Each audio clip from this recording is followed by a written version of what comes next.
안녕하십니까. 신의 한수의 신혜식입니다. 여러분들 집값 때문에 걱정 많으시죠? 떨어져서, 걱정 올라서, 걱정 집이 없어서, 걱정 참 집 때문에 대한민국은 지금 말이죠. 아주 고민입니다. 강남 집값이 막 올랐습니다. 그런데 이제 정부가 규제를 했는데 앞으로 어떻게 될지 굉장히 궁금하시죠?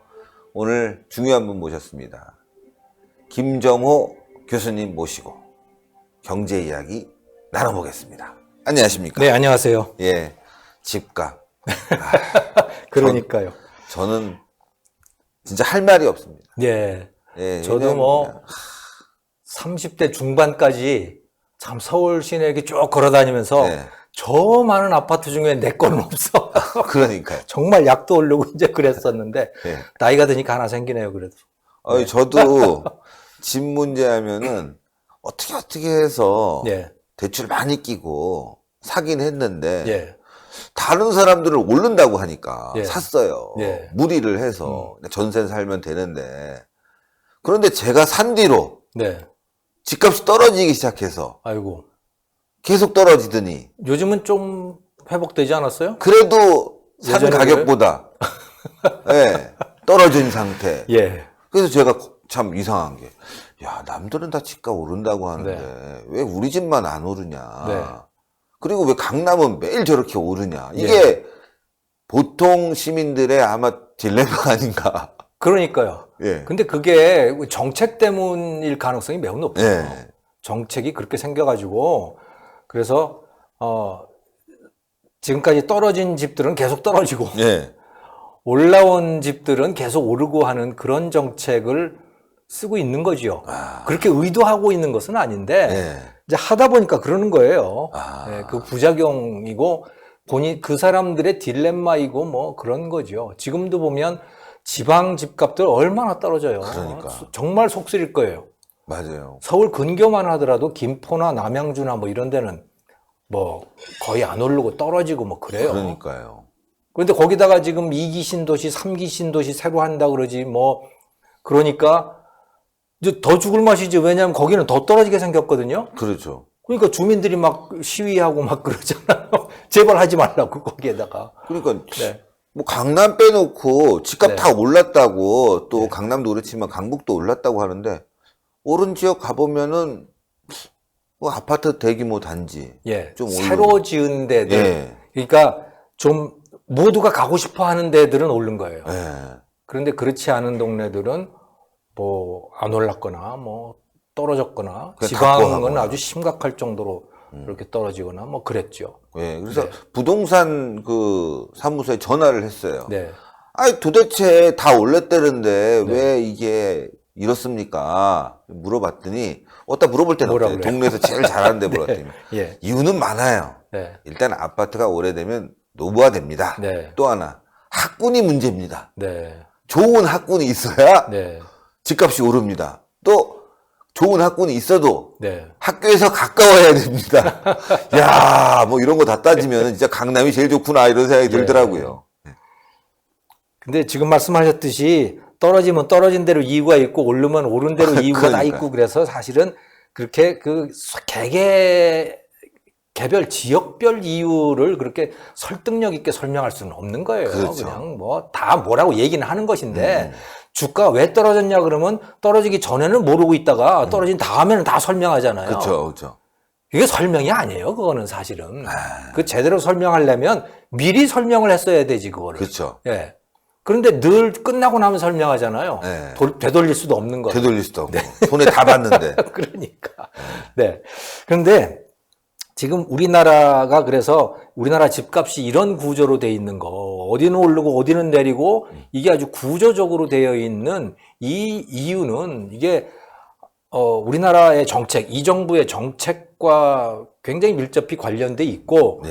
또 그거는 한국인들의 정서와도 매우 밀접히 관련돼 있어요. 한국인의 정서. 그리고 또 우리나라 경제의 이 자산의 구성 형태와도 관련이 있어요. 아, 그러네요. 예, 이 세 가지를 그래서 이제 말씀을 드리고자 하는 건데, 네. 먼저 자산의 구성 형태 하면 좀 말이 어렵죠? 자산의 구성 형태. 예. 그러니까 솔직히 말해서 집 팔고 나면 집 팔라고 야단 법석을 하는데 네. 집 팔고 나면 그럼 그 돈은 어떻게 할 건데 네. 우리나라는 어떻게 할 수가 없어요. 또 집 사죠.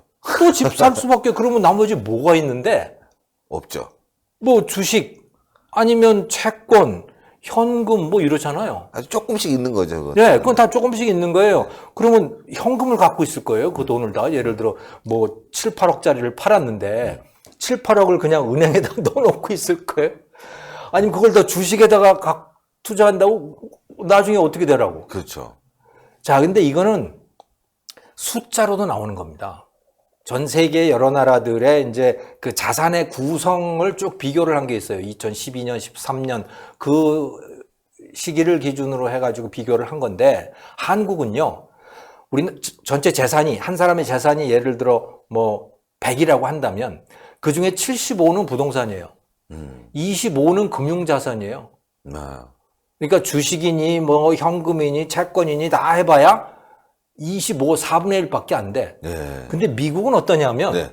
미국은 부동산이 30이에요. 아, 작군요. 금융자산이 70이에요. 그러니까 뭐가 그러니까 무슨 뭐 채권도 많고 뭐도 많고 뭐 파는 거예요. 금융이 굉장히 발달을 한 거죠. 미국은. 네. 한국은 금융이 발달을 안 한 거예요. 네.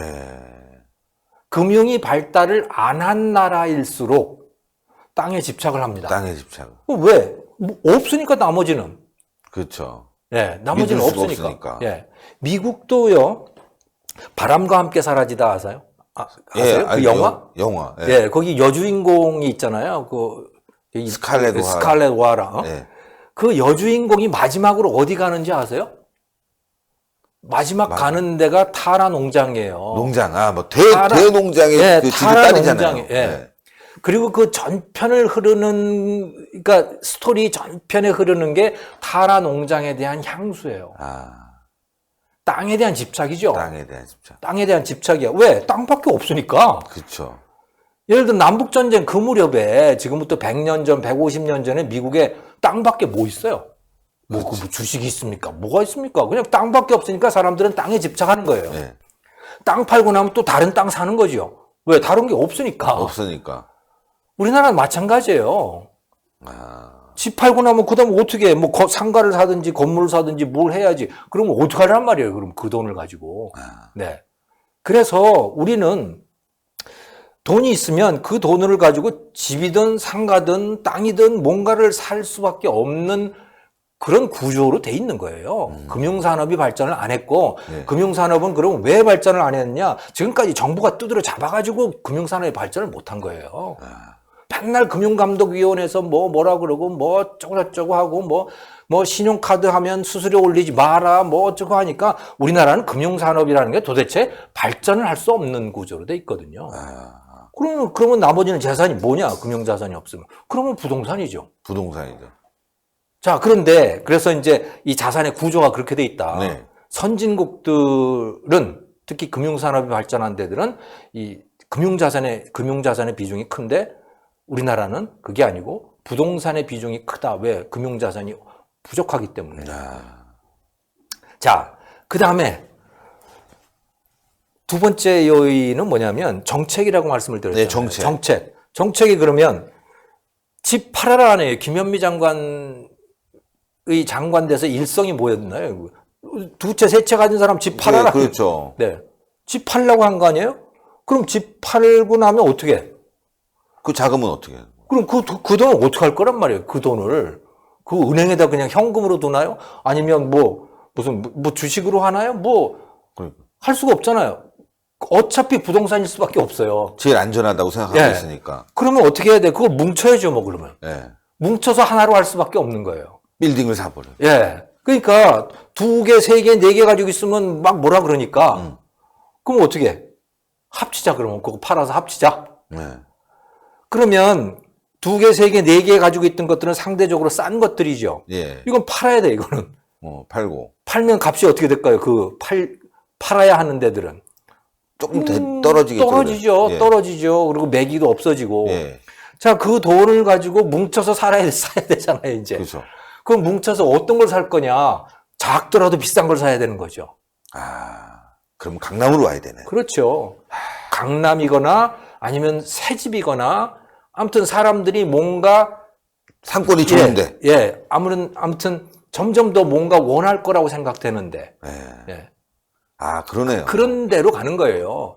아주 뭐 상식적으로 생각하니까 아주 상식적인 거예요. 너무너무 쉬운 설명을 해주셔서 네. 왜 강남이 오르는지 네.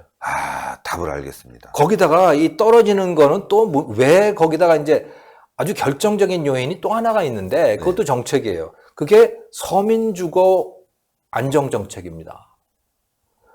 그래서 우리나라는 지금까지 모든 주택정책의 핵심이 다 서민주택 공급 확대, 네. 서민주택 가격을 안정시키는 데에 모든 중점이 두어졌어요. 그렇죠. 그 집지면 다 서민주택을 짓는 거예요. 그 어떤 대규모 단지가 있어도 그 주변에는 또 서민주택이 있죠. 대규모 단지도 다 서민주택이에요. 네. 중산층 이하 걸로 다 짓는 거예요.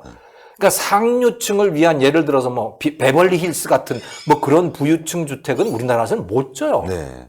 그걸 못 짓게 돼 있어 기본적으로. 네. 그거는 정서상 그건 허락이 안 되는 거예요. 그러니까 그런 개발 계획은 다 반려되는 거죠. 재건축도 그렇게 하려면 반려. 네.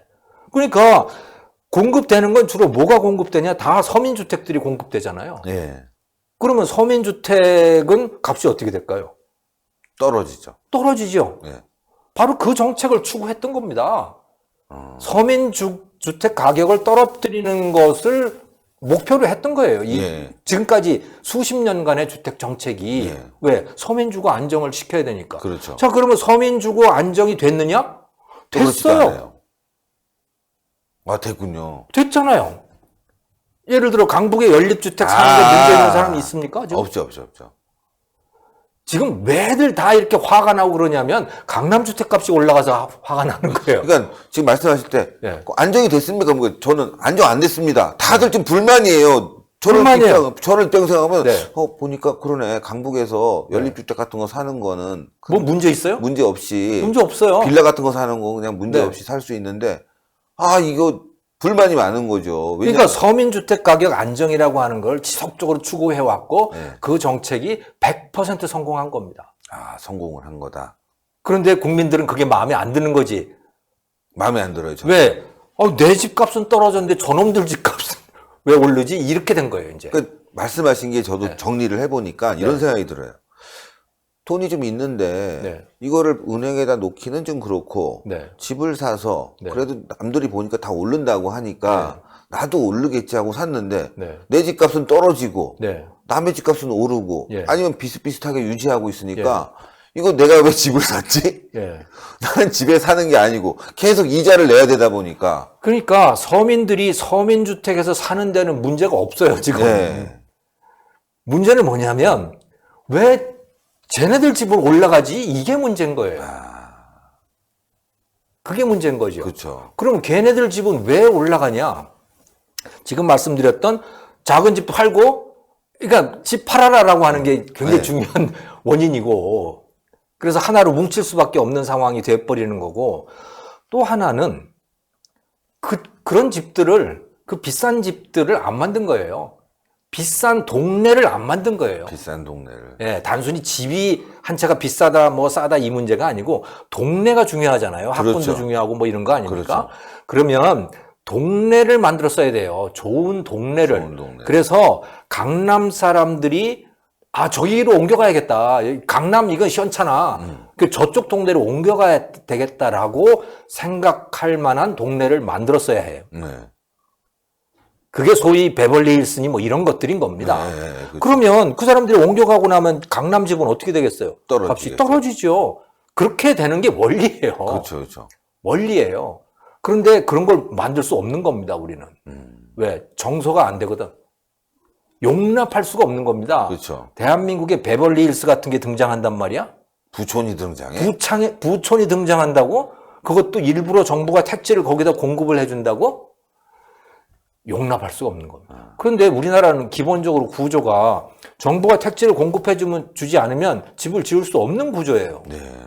그렇게 만들어졌어, 우리나라는. 민간이 택지 개발을 할 수 없게 돼 있거든요. 예. 그러니까 정부가 근데 베벌리힐스 같은 걸 만들어낼 수는 없어. 네. 그렇게 하라고 땅을 팔 수가 없는 거예요. 건설업자들에게. 그냥 어떻게 되느냐. 강남 집값은 계속 올라가고 서민주택 값은 안정돼 있거나 떨어지고. 그런데 서민들은 이제 문제는 뭐냐? 서민용 주택을 사는 거는 별 문제가 없어지는데 내가 더 좋은 집을 사고 싶은데 그렇죠, 그렇죠. 이게 안 되는 거예요. 더 좋은 집을 내가 서민에서 중산층으로 올라가고 중산층에서 상류층으로 올라가고 싶은데 이게 안 되는 거야. 왜? 그런 어리석은 정책을 썼기 때문에. 저도 지금 불만이 많은 게 집을 가졌지만 이게 부동산 정책이 너무 잘못된 거 아니냐. 예. 저쪽 보면은 너무 괜찮은데 네. 제가 뭐 살고 있는 거는 네. 오히려 떨어지기만 하고 뭐 앞으로 가치도 없고 전망도 없고 네. 대부분의 서민들이 그런 생각을 갖고 있거든요. 네. 그러니까 누구든지 뭐 이렇게 서민주택, 그러니까 뭐 이렇게 서민들이 살 수 있는 부분은 노력만 좀 하면 할 수 있지만 예. 다들 또 우리나라 사람들이 그 뭐랄까 불만이 있잖아요. 예. 평등의식. 그러니까 이게 균형 있게 좀 만들어줘야 되는데. 이게 딜레마인 거예요. 그러니까. 그래서 서민주거 안정은 분명히 이루어졌어요. 네. 왜 서민주택은 안 올라가잖아. 그러니까 다 불만인 거예요. 그러니까 안 올라가는 걸 추구했던 거예요. 예를 들어 서민주택도 값이 올라갔다고 생각해 보세요. 네.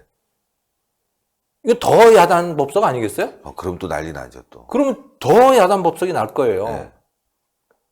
자, 그러니까 이래도 문제고 저래도 문제인 거야. 네. 그러니까 국민들이 이 문제에 대해서, 주택 문제에 대해서 이제 좀 정신을 차려야 돼, 이게요.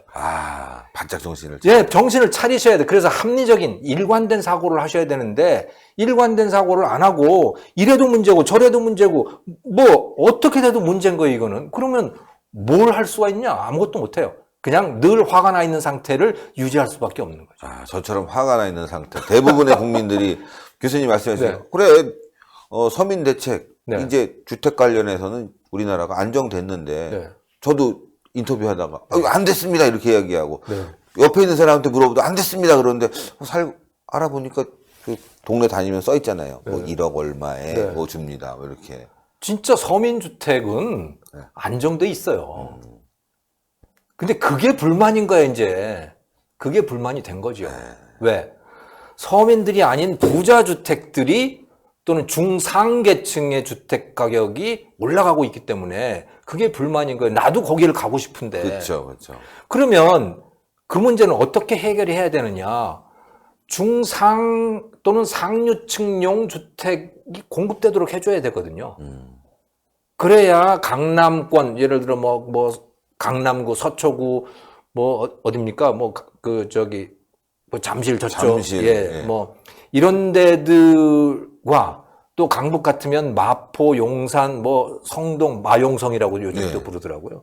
또 목동 이런 데 사람들이 빠져나갈 수 있게 그들이 어딘가 나 이것보다는 저 동네가 더 좋아라고 할 만한 데들이 생겨나야 그 사람들이 빠져나가고 그러면 지금 좋다고 하는 동네들이 그 다음 계층에 의해서 채워지고 그렇죠.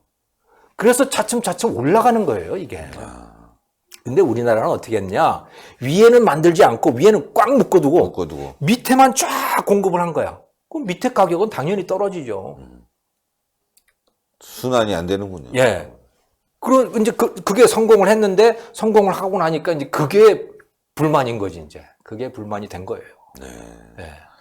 이게 부동산 문제 말이죠. 이게 사실 대한민국 국민들, 이게 평등의식 수준이 높아서 말이죠. 예. 강남에서 평당 1억, 뭐 30평짜리가 30억에 팔렸다. 예. 그러니까 박탈감이 엄청나요. 예. 사실은. 저는 근데 지금과 같은 정책, 지금과 같은 국민 정서가 그대로 지속되는 한 강남 집값은 계속 올라간다. 이건 방법이 없다. 왜냐하면 자동차를 예로 든다면 말이죠. 강남이나 뭐 서울 시내 요즘 돌아다니다 보면 벤츠 차 많잖아요. 강남에 많죠. 예. 벤츠 뭐 S 시리즈니 뭐 E 시리즈니 이런 것들 한 20년 전 생각을 해보면 이건 진짜 부자들만 그렇죠. 재벌 회장들만 타는 건데 네. 그런 게 그냥 아무렇게나 길거리에 돌아다니는 거예요, 이제. 지금 그렇죠. 예.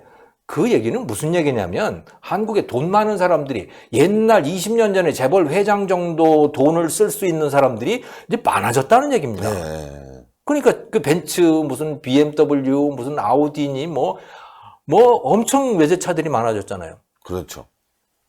만약에 벤츠 못 들어오게 하고 외제차 못 들어오게 했다고 생각을 한번 해보십시오. 그러면 그 벤츠 값이 어떻게 됐을까요? 비싸죠. 어마어마하게 비쌀 거예요. 몇 대 안 되는 벤츠에 있다면. 그렇죠. 왜냐면 다 타고 싶은데 그렇죠. 그렇죠. 그렇죠. 타고 싶은 사람은 많은데 몇 대 없으니까. 지금 주택이 그런 겁니다. 강남이니 무슨 뭐 아무튼 값 올라가고 있는 그 동네들이 대개는 돈 벌면 가고 싶은 데들이잖아요. 그렇죠. 예, 근데 돈은 많아진 거예요, 사람들이 이제. 옛날처럼, 옛날보다 훨씬 부자가 된 거예요. 그래가지고, 이제 해외여행, 일본, 대만 정도는 그냥 뭐 쉽게 사람 가는 정도로 돈이 많아진 거예요. 그래서 자동차도 좋은 거 타고 다 좋은 걸 하는 거예요. 그런데 집만 안 돼. 집만 좋은 게 더 안 나오는 거예요. 그렇죠. 다 묶어버렸어요. 묶어버려서.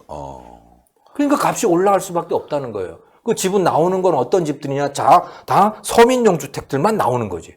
그럼 서민용 주택은 값이 계속 떨어지거나 정체돼 있거나. 정체돼 있죠. 예, 그렇죠. 그래서 서민들은 문제가 없어요, 사실은. 계속 서민으로 살 사람들은 문제가 없는 거예요.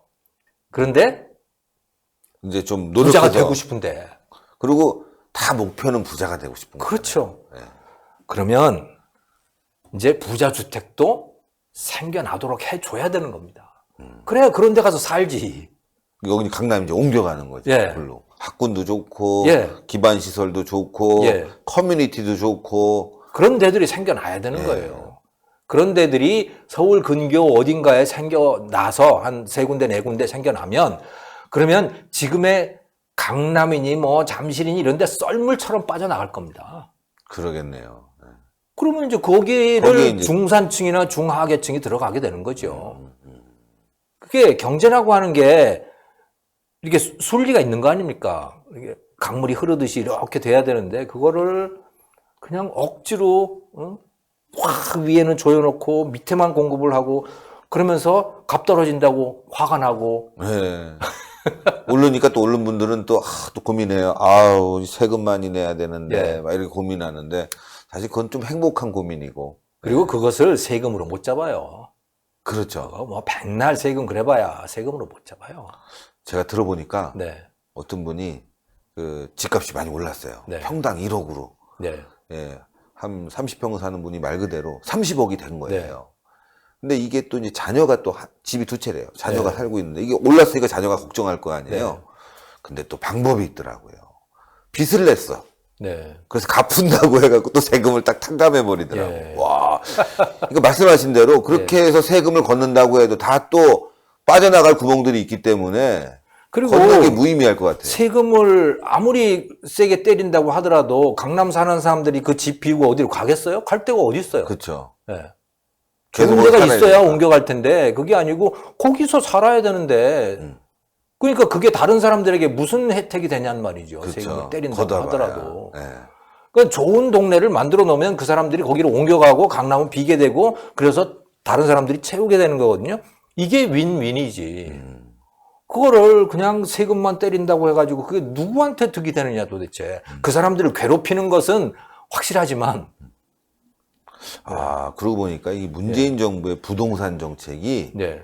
강남을 살리고 집값을 더 올리는 방향으로 가는 게 가만 보니까 이 청와대에 있는 사람들, 네. 좌파들이 보면은 네. 조사를 해보면 다 강남에 살고 있어요. 그래, 결과적으로는 그래요, 보면. 다 자기들 자기들이- 집값 올리는 거 아니에요? 네. 저는 그 뭐 의도적으로 뭐 그렇게 한다고 보지는 않아요. 그렇죠. 의도적으로 그렇게 뭐 자기들 집값 올리기 위해서 그렇게 하는 건 아닌데 어리석은 거죠. 사실은 어리석은 거고. 어리석은. 네. 그래서 이제 국민들께서 정신을 딱 차리셔가지고 이제 순리에 맞는 정책을 자꾸 요구하셔야 해요. 네. 그래야 이 문제가 해결이 되죠. 그렇지 않으면 아마 영원히 강남을 저주하면서 하지만 영원히 강남에는 못 들어가는 못 들어가는. 네. 야, 그런 상태로 살게 될 거예요. 그러네요. 예. 그러네요. 그럼 모두 다 불행한 거죠, 뭐. 강남 사람들도 욕 먹어서 불행하지. 하고, 예. 네? 또 박탈감에 또 강조되는 예, 사람들. 나머지 사람들은 박탈감 때문에 또 불행하지. 왜 늘 우리는 화가 나 있는 거지, 뭐. 늘 지방에 계신 분은 그나마 서울에도 못 오고 있는데, 예. 그래서 화가 나고. 예. 그리고 동탄 같은데 뭐 이런 데들 그 지금 새로 분양하는 데들은 보면 이 빈집들 때문에 또 고민이에요. 네. 왜? 사람들이 가고 싶어 하지 않거든요. 그럼 가고 싶어 하지 않는 데들은 그러면 그걸 누가 샀느냐? 그거를 두채, 셋째 사는 사람들이 그걸 사가지고 그거를 전세로 놓은 거예요. 말하자면. 네. 근데 이제 그것도 안 사. 그러면 빈집이잖아요. 예. 그렇죠. 예. 그러면 그게 전세로 나와 있으면 그게 신혼부부나 이런 사람들이 거기 들어가서 전세 살고 뭐 그런 거죠. 그런데 그런 게 없어지면 이제 신혼부부도 자기 집이 아니면 전세도 살기가 어려워지는 그런 문제가 생기는 거예요. 네. 거기다가 더욱이 문제인 것은 요즘에 점점 1인 가구들이 늘어나잖아요. 그렇죠. 혼자 산다. 뭐 그게 새로운 라이프 스타일이 되죠. 혼자 사는 사람들이 집을 스스로 소유하기는 쉽지 않아요. 맞습니다. 예. 그럼 누군가 새 집을 줘야 된단 말이에요, 세를. 그럼 그걸 누가 하느냐? 그 1인 가구를 위한 주택들을 누군가 소유하고 있으면 그 세를 놓는 사람이 세를 놓는 사람이 있어야 될 거 아닙니까? 그렇죠. 세를 들어가려면. 예. 그렇게 해서 경제라고 하는 게 이렇게 누군가 세를 들려면 누군가 세를 놔야 되고 하는 이런 이 순환이 이루어져야 되는 건데 그거를 다 차단을 시키고 너는 투기꾼이다 뭐 이렇게 해버리면 경제가 안 돌아가죠. 경제가 돌아갈 수 있게끔 위에서 묶인 건 풀어주고 예. 또 이 중간층에 있는 분들에겐 기회를 줘서 예. 또 이동할 수 있게 해주고 예. 함으로 인해서 경제가 선순환되게 해줘야 되는데 그렇게 안 되다 보니까 계속 강남으로 가고 싶어하고 예. 강남 집값은 오르고 네. 강남 저녁에 한번 다녀보시면 아시겠지만 길이 막혀서 말이죠. 그러니까 막 길 많이 막히더라고요. 그래도 여기 다 올라고 해요. 네. 저는 그 강북이 좋던데요. 제가 사는 동네가. 저도 강북이지만 네. 강북이 좋거든요. 예. 물가도 싸고 또 인심도 있고 한데 네. 강북에 계신 분들 얘기 나눠보면 네. 다 막 미치려고 그러는 거예요. 네. 이거 왜 우리 집값 안 올라? 예, 그러니까 자기 집값 안 오른다고. 예. 자기 집값 안 오른다고 그러죠. 그거 집값 떨어뜨리려면 그러면 강남 같은 거 한 두세 개 만들어 놓으면 저거 집값 떨어져요. 강남이 네. 좀 떨어지고. 예, 그거보다 더 좋은 거 만들어 놓으면 그러니까요. 분명히 떨어져요. 왜? 거기 사는 사람들이 다 옮겨가고 싶어 할 테니까. 거기. 맞아요. 네, 새로운 데로. 그러니까 네. 도시개발 또 정책, 부동산 정책 이거 네. 굉장히 그 시장 경제에 맡겨서 정서에서 탈피해야 됩니다. 예. 한국 사람들이 흔히 그래요. 한국 사람처럼 뭐 이 부동산에 집착하는 사람이 없단 말이야. 아니에요. 세상에 못 사는 나라들은 다 부동산에 집착해요. 그거는. 왜? 부동산밖에 없으니까. 그리고 그조차도 아닌 그 더 옛날로 들어가면 누구한테 제일 집착하느냐? 자식에 집착해요. 왜? 자식이 제일 큰 재산이잖아요. 그렇죠, 그렇죠. 그리고는 부동산이에요. 이젠 자식에 잘 집착 안 하죠. 네, 부동산에 집착해요. 부동산에 조금 더 우리나라가 나가서 금융산업이 발전을 하게 되면 이제 부동산에도 집착 안 하게 될 거예요. 그런데 지금 우리나라는 금융산업이 너무 낙후돼가지고 부동산에 집착할 수밖에 없는 그런 상태예요. 네. 아직까지 우리가 경제의 이 패러다임을 바꿨다고 할까? 네. 못 바꾸고 있다는 게 또 이렇게 말씀을 드리니까 금방 금융을 산업으로 생각 안 하고 네. 금융을 전부 무슨 그 공무원 뭐 하듯이 그런 생각을 하거든요. 생각해 보세요. 자영업자들 뭐 장사 안 되면 다 신용카드 수수료 내리려 그러지. 그렇죠. 뭐 다 금융 뭐 어쩌고 저쩌고 하면 예대 마진이 높으니까 금리 내리라 그러지. 뭐 다 그러거든요. 네. 예. 그러니까 금융 산업이라고 하는 것을 일종의 무슨 서민을 위해서 봉사하는 뭐쯤 관공서쯤으로 생각을 하는 거예요. 이런 상태에서는 금융산업이 발전을 못해요. 네. 그러면 금융상품도 제대로 안 나와요. 금융상품이 안 나오는 상태에서는 그러면 재산은 뭐냐? 재산은 다 부동산이에요. 네. 참. 네. 오늘 아주 좋은 말씀을 해주신 것 같습니다. 교수님의 오늘 이 말씀을 여러분들 잘 새겨서 네. 강남에 집을 살 것이냐 아니면 또 우리가 그냥 강북에 있지만 마음 편하게 살 것이냐 이렇게 좀 투자에 있어서 참고를 했으면 좋겠습니다. 확실한 것은 지금과 같은 정책이 지속되는 한 1가구 2주택, 3주택, 4주택을 지속적으로 두드리는 한 강남 주택 가격은 올라간다. 그러니까요. 문재인 정부 동안은 강남 주택 가격이 계속 오를 것 같다는. 네, 잠시 뭐 세금 때문에 잠시 주춤할지는 모르지만 그 거대한 시장의 흐름을 막을 방법은 없다. 네. 오늘 돈 좀 있으신 분들은 저희 방송 보면 아주 아 그래 맞아 나도 그렇게 생각했는데 그렇게 투자해야 되겠어. 근데 저는 강남집 안 사요. 돈이 없어서 돈이 없어서이기도 하지만 머리 아파요. 아이고 그런 투자해놓고 오를까 떨어질까 그거 신경 쓰는 거. 아이고. 네. 아 저는 없어서 살 수가 없습니다.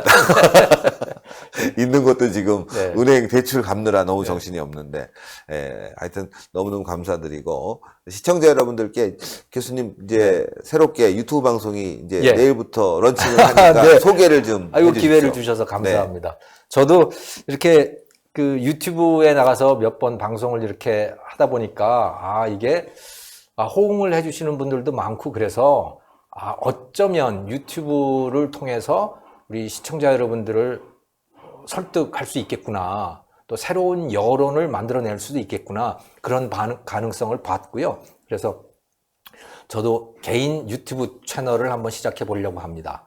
채널 이름은 김정호의 경제TV고요. 내일 아침 10시에 첫 방송을 시작합니다. 그러니까 여러분들께서 많이 들어오셔서 시청해 주시고 구독도 해 주시고 그래 주셨으면 감사하겠습니다. 부탁드립니다. 감사합니다. 김정호의 경제 TV. 예, 김정호의 경제 TV. 이름이 외우기 쉬워요. 경제 TV. 예. 뭐 사실 경제를 얘기하시는 분들이 많지만 또 교수님처럼 이 전문적으로 또 말씀해 주시는 분들은 많지 않기 때문에 아마 많은 시청자들이 몰릴 것으로 생각합니다. 지금 채널은 개설돼 있죠? 예, 채널은 개설돼 있는데 내용은 아무것도 없죠. 그러니까, 내일 아침 10시부터 시작입니다. 지금부터 여러분들 김정호의 경제TV 유튜브에서 검색하면 들어가집니다. 나옵니다. 아마 그럴걸요? 네. 하여튼 김정호의 경제TV 내일 10시부터 생중계는 아니고 녹화로 올리시죠? 예, 녹화로 올리겠습니다. 네, 내일 10시에 올라가니까 어떤 내용인지 보시고 말이죠. 맨 처음에는 말이죠. 조금 어설플 수가 있어요. 왜냐? 교수님이 직접 하시니까. 뭐 직원을 두고 뭐 화려하게 뭘 꾸며서 하는 게 아니라 교수님이 직접 편집도 제 방에서 하고. 제 책상에 앉아가지고 합니다. 그러니까요. 편집도 하시고 하니까 여러분들 그래도 그 정성을 보시고 많은 구독과 시청 부탁드리겠습니다. 김정호의 경제TV 꼭 기억해 주십시오. 감사합니다. 네, 감사합니다. 예, 시청자 여러분들, 오늘 저도 많이 배웠습니다. 전 진짜 집을 사놓은 지가 한 7, 8년 되는데 대출을 많이 껴서 사놨더니 아주 그냥 그동안 그것 때문에 허덕허덕했거든요. 오를 줄 알고. 근데 알고 봤더니 은행에 넣어놓을 걸. 조금이라도. 그냥 편하게 살 걸. 이거 말이죠. 대출 갖고 뭐하고 힘들었는데 교수님 말씀 들으니까 그래서 그랬구나. 근데 여러분들 그래도 우리가 마음을 좀 비우시고 말이죠. 예, 또 이 경제 상황을 잘 보면 또 기회가 있을 거라고 생각하고요. 또 지금 문재인 정부의 이 경제 정책은 딱 답이 나와 있네요. 오늘 교수님 말씀 들으니까. 예, 여러분들 참고하시고 그렇다고 그래서 뭐 투자나 막 무리하라는 말씀은 아니고 참고를 해주시면 좋겠다. 시장 경제에 맞게끔 경제가 돌아가야지. 억지로 누르면 부작용만 생긴다. 예, 지금 문재인 정부가 지금 경제 부작용을 만들어내고 있다고 합니다. 자, 오늘 방송 여기까지 하고요. 또 오후에 다시 뵙겠습니다. 대단히 감사합니다. 교수님 감사합니다. 감사합니다. 네.